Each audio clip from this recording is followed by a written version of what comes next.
परम सत्कार योग गुरु प्यारी सात संगत जी, राधा स्वामी जी। सात संगत जी, बाबा जी कैसे हम सबकी संभाल करते हैं जी। हमारे ऊपर आने वाली चोट को अपने ऊपर ले लेते हैं जी। आज मैं आपको ऐसी ही एक घटना के बारे में बताने जा रही हूँ जी। जब बाबा जी की बाजू से खून बह निकल रहा था। सात संगत जी, अक्सर जब भी घर परिवार में कोई शुभ कार्य करना होता है तो हर इंसान सबसे पहले अपने इष्ट का ध्यान करता है जी। जो लोग मंदिरों में जाते हैं वो शुभ कार्य का पहला कार्ड भगवान की मूर्त पर अर्पित करते हैं जी। ईसाई लोग चर्च में अर्पित करते हैं जी, क्योंकि इंसान को अपने इष्ट पर पूरा विश्वास होता है और किसी भी शुभ काम की शुरुआत अगर इस तरीके से की जाती है तो उस काम में बरकत होती है जी। हम सब बाबा जी की तरफ जुड़े हुए हैं तो हम अपने घर में शादी या किसी भी शुभ काम का पहला कार्ड डेरे पहुंचाते हैं जी। कार्ड देने से हमें विश्वास होता है कि बाबा जी इस शुभ कार्य को खुद ही अच्छे से संभाल लेंगे जी, और ऐसा होता भी है। आज जिस घटना के बारे में आप सुनने जा रहे हैं वो एक ऐसे लड़के के साथ हो गई जिसकी खुद की शादी थी और वो खुद अपने एक दोस्त के साथ शादी का कार्ड देने बाबा जी के दर्शन करने डेरे जा रहा था, लेकिन वो डेरे पहुंच ही ना सका। सात संगत जी, एक सत्संगी परिवार जो हरियाणा के सोनीपत जिले में रहने वाला था। पूरा परिवार सत्संगी था और जिस लड़के की शादी हो रही थी ये अपने नौकरी के साथ साथ सत्संग घर में एक सेवादार भी था। बारिश आ जाए, आंधी तूफान आ जाए, इसने हर इतवार को सत्संग घर सुबह 6 बजे पहुंचना ही होता था। इस लड़के पर सेवा का ऐसा नशा सवार था कि इसको सेवा की लत लग चुकी थी। दिल्ली की एक कंपनी में ये लड़का नौकरी किया करता था। हर रोज सुबह दिल्ली अपने ऑफिस जाता और शाम को वापस सोनीपत अपने घर पहुंच जाता था। जिस कंपनी में ये लड़का नौकरी करता था उसी ऑफिस में एक लड़की भी काम किया करती थी और ये दोनों एक दूसरे को पसंद करने लगे और कुछ दिनों के बाद दोनों परिवारों ने आपस में मिलकर रिश्ते को पक्का कर दिया। लड़की वाले भी सत्संगी थे, लेकिन उन्होंने किसी दूसरे गुरु से नाम की दीक्षा ले रखी थी जी। वो लोग निरंकारी मत से जुड़े हुए थे। जब दोनों सत्संगी परिवार एक दूसरे से मिले और दोनों को एक दूसरे के विचार पसंद आए तो रिश्ता होने में देर ना हुई। दोनों परिवारों ने मिलकर बच्चों की सगाई कर दी और 2 महीने के बाद शादी की तारीख पक्की कर दी। अब शादी की तैयारी शुरू हो गई। कार्ड छपने दे दिए गए, हॉल बुक हो गए, सब खरीदारी हो गई। जब शादी को 20-22 दिन रह गए तो कार्ड भी छपकर आ गए। और जैसा कि मैंने आपको वीडियो के शुरू में ही बताया था कि सत्संगी लोग सबसे पहले कार्ड अपने गुरु के घर पहुंचाते हैं जी। तो लड़के के पिताजी ने एक कार्ड उठाया और उस पर डेरे की पूरी डिटेल लिख दी और लड़के को कहा कि इस कार्ड को डेरे में पोस्ट करवा दे। लड़के ने कार्ड लिया और बोला कि ठीक है, आज मैं वही दिल्ली अपने ऑफिस के पास से कार्ड को डेरे में पोस्ट करवा दूंगा। ये कहकर लड़का अपने ऑफिस के लिए निकल गया और ऑफिस जाने के बाद लड़के ने कार्ड निकाला और अपने साथ काम करने वाले अपने एक दोस्त को कार्ड दिखाया और बोला कि ये मेरी शादी का कार्ड है, इसको डेरे में पोस्ट करना है और तेरे घर के रास्ते में कोरियर ऑफिस है, तो तू जाते हुए इस कार्ड को पोस्ट करवा देना। लड़के का दोस्त कहने लगा कि भाई, 2 दिन के बाद मैं अपने ससुराल जा रहा हूँ और तू तो जानता है मेरा ससुराल अमृतसर में है, तो मैं इस कार्ड को खुद ही डेरे में दे जाऊंगा और मैं भी पहली बार अंदर से डेरा देख लूंगा। तो गुरु का घर कैसा है? तेरे मुंह से बड़ी तारीफ सुनी है, लेकिन तेरे साथ कभी जाने का मौका नहीं मिला। तो ये सुनकर लड़का कहने लगा कि भाई, अगर तू वहां जा ही रहा है तो मैं भी तेरे साथ चलता हूँ। शनिवार और इतवार की छुट्टी होती है, शुक्रवार की छुट्टी मैं भी ले लेता हूँ।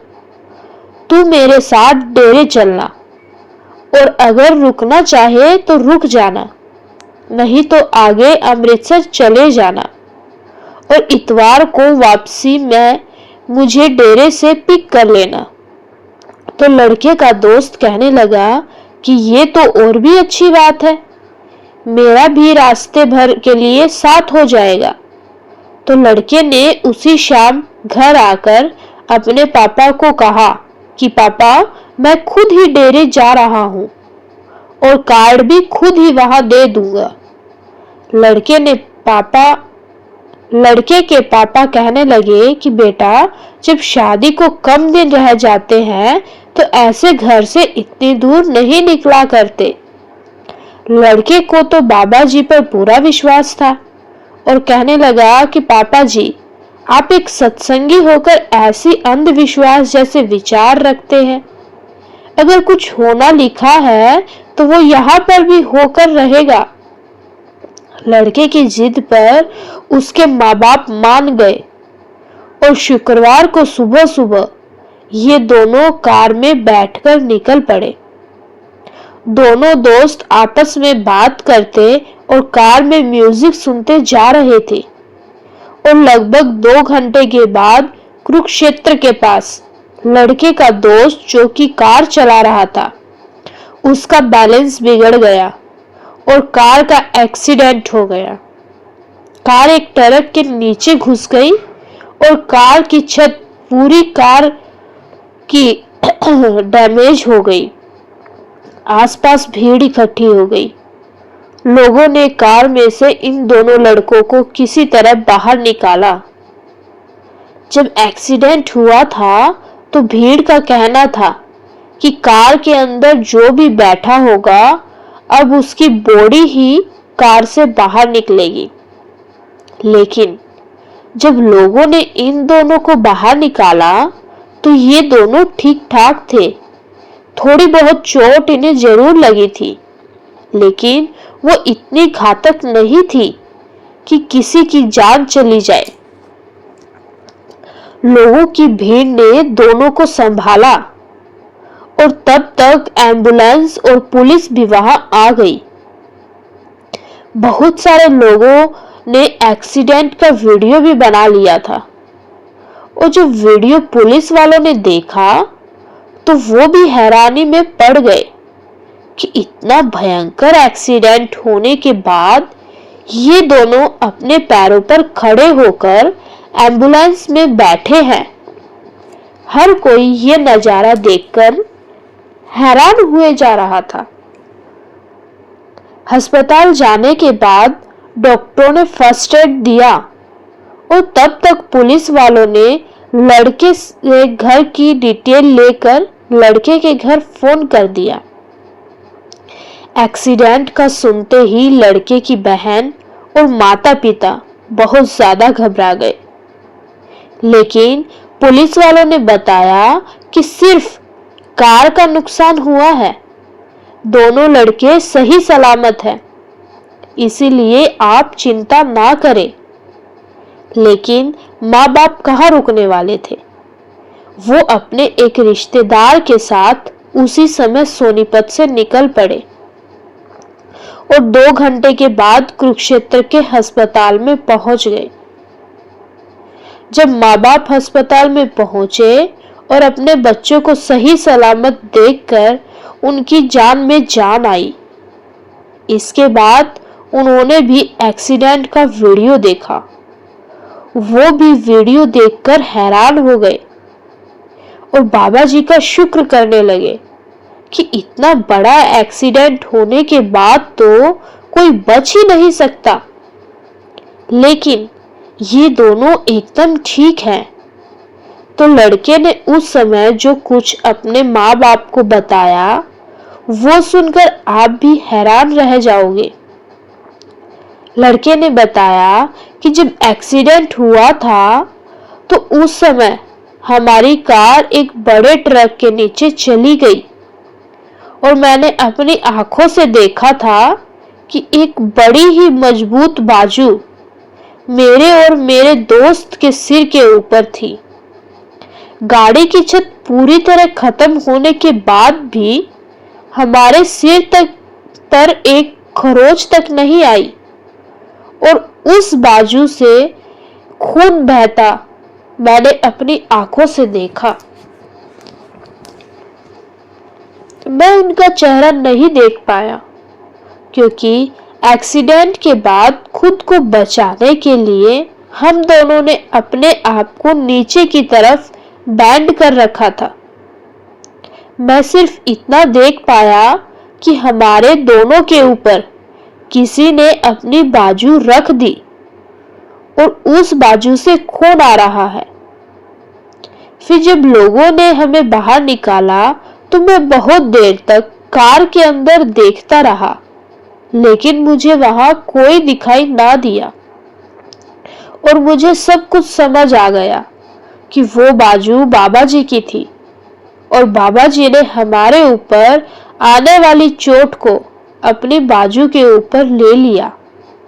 ये सुनकर लड़के के माँ बाप की आंखों से आंसू बहने लगे और इधर जो दूसरा लड़का था वो एक सत्संगी नहीं था, तो उसने जब ये सब कुछ सुना तो वो घबरा रहा था और सोच रहा था कि ये सब कैसी बातें कर रहे हैं, ऐसा थोड़ी ना हो सकता है। लेकिन अब इसके दोस्त के मन में उठ रहे प्रश्न का उत्तर भी मिलने वाला था। उस दिन वहां से तो ये सब लोग वापस सोनीपत आ गए और जो लड़के का दोस्त था उसके पिताजी भी घबराए हुए थे क्योंकि लड़के के इस दोस्त का पहले भी 3-4 बार छोटा मोटा एक्सीडेंट हो चुका था और इस बार इतना बड़ा एक्सीडेंट हो गया तो घबराहट तो होगी ही। लड़के का ये दोस्त और इसका परिवार कुंडली में विश्वास रखते थे। लड़के के दोस्त के पिताजी ने दोस्त की कुंडली अपने एक बहुत ही सिद्ध ब्राह्मण को दिखाई क्योंकि लड़के के दोस्त के पिताजी घबरा रहे थे कि अगर इसकी कुंडली में ऐसा कुछ लिखा है तो उसका निवारण समय रहते हो सके। तो जब सिद्ध ब्राह्मण ने कुंडली पढ़ी तो उसने जो बताया कहीं वो दोस्त के पिताजी को हैरान कर गई। ब्राह्मण ने बताया कि आपके बेटे की अकाल मृत्यु लिखी हुई थी, लेकिन उस दिन उसके साथ जो भी यात्रा कर रहा था वो किसी ऐसे बड़ी शक्ति से जुड़ा हुआ है कि उसकी वजह से उस दिन एक्सीडेंट में उसकी तो संभाल हुई ही, साथ में आपके बेटे की भी संभाल हो गई। नहीं तो उस दिन काल ने आपके बेटे को अपना शिकार बना लेना था। ये सब कुछ मैं इसीलिए कुंडली पढ़कर ही बोल रहा हूँ। जब इस बात के बारे में लड़के के दोस्त को पता चला तो वो बहुत ही हैरान रह गया और वो एक्सीडेंट वाले दिन तो बाजू वाली बात को समझ नहीं पा रहा था, लेकिन आज उसको सब कुछ समझ आ गया कि वो बात बिल्कुल सच थी कि किसी की बाजू ने हमारी उस दिन रक्षा की थी। उस दिन के बाद से लड़के के दोस्त का रुझान भी सत्संग की तरफ होने लगा, क्योंकि इतना बड़ा चमत्कार उसके खुद के साथ हो चुका था। साथ संगत जी, ये कोई पहला या आखिरी चमत्कार नहीं है जो सत्संगियों के साथ हुए हैं। ऐसे ही एक छोटी सी घटना के बारे में मैं आपको बताती हूँ। जिस सेवादारों से भरी बस हिमाचल में पहाड़ी से गिर गई थी, लेकिन जब भी बाबा जी ने एक भी सेवादार को खरोच तक नहीं आने दी। उस दिन बस का जो ड्राइवर था वो बहुत तेज और गलत तरीके से पहाड़ों की सड़क पर बस चला रहा था। अंदर बैठे सेवादारों ने बहुत बार ड्राइवर को रोका, लेकिन वो फिर भी नहीं माना और कुछ देर के बाद उसका बैलेंस बिगड़ गया और बस एक खाई में जाकर फंस गई। बस का अगला हिस्सा एक बड़े से पत्थर के सहारे टिका हुआ था और बस एकदम लटक गई थी। जब सेवादार डर गए और सबने बस के अंदर एक ऐसा नजारा देखा कि सुनने वालों की आंखों से आंसू आ गए। जब बस के अंदर चीख पुकार मच गई तो सबने बस में बाबा जी को देखा। बाबा जी सबको कह रहे थे कि घबराना नहीं है और सब अपनी आंखें बंद कर लो। जब सभी सेवादारों ने आंखें बंद कर ली तो बाबा जी के एक सेवादार की बाजू पकड़कर उन्हें उस बस से बाहर निकाला और जब सभी सेवादार बाहर आ गए तो सब बस की तरफ देखने लगे, लेकिन बहुत देर तक देखने के बाद भी बाबा जी उन्हें फिर दोबारा दिखाई नहीं दिए। साथ संगत जी, बाबा जी तो अपना काम करके वहां से जा चुके थे। साथ संगत जी, बाबा जी अपनी संगत और सेवादारों की संभाल करने जरूर आते हैं। इसीलिए हमें मुसीबत में घबराना नहीं चाहिए और विश्वास बनाकर आगे बढ़ना चाहिए। अगर आपके साथ भी ऐसा कोई चमत्कार हुआ है तो आप हमें जरूर बताएं। आप हमें फेसबुक पर भी फॉलो कर सकते हैं। लिंक हमने डिस्क्रिप्शन में दे दिया है। अभी के लिए आपसे विदा लेती हूँ। कमेंट में राधा स्वामी लिखना मत भूलें और चैनल पर पहली बार आए हैं तो संगत के अपने इस चैनल को सब्सक्राइब करके इस चैनल का हिस्सा जरूर बने जी। गुरु प्यारी साथ संगत जी, राधा स्वामी जी। आज इतवार है, हो सके तो सभी सत्संगी अपने डेरे जाकर बाबा जी का सत्संग जरूर सुने जी।